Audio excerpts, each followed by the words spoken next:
Hello, Ace Youth. Here's this week's sermon recap.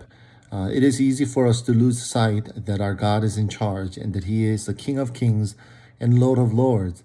And there's nothing in this world that exists apart from God's knowing and God's permission.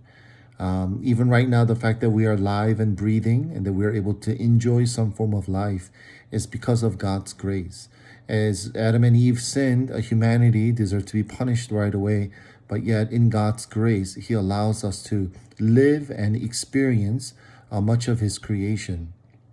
But not only that, I do believe God, even now, is judging those who are wicked, and that there are consequences to sin, and that God will not only judge now, but He will judge later.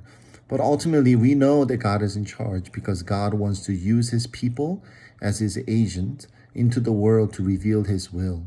Those people, God's people who have received God's grace freely, that God wants to send them out into this world.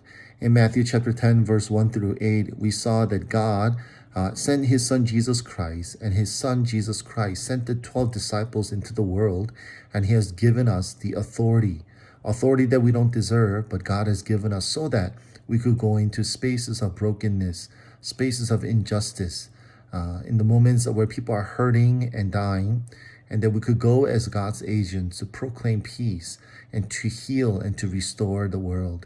And I believe today, as confusing as it may be, God is sending us out into the world.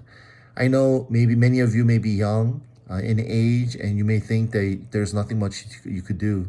But even the smallest things, from loving our family to speaking words of encouragement to our friends, through those small things as we obey God, I do believe God has given us authority to reveal God's kingdom into this world.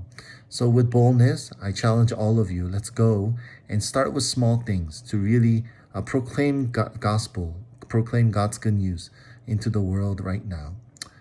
Have a wonderful week, and God bless.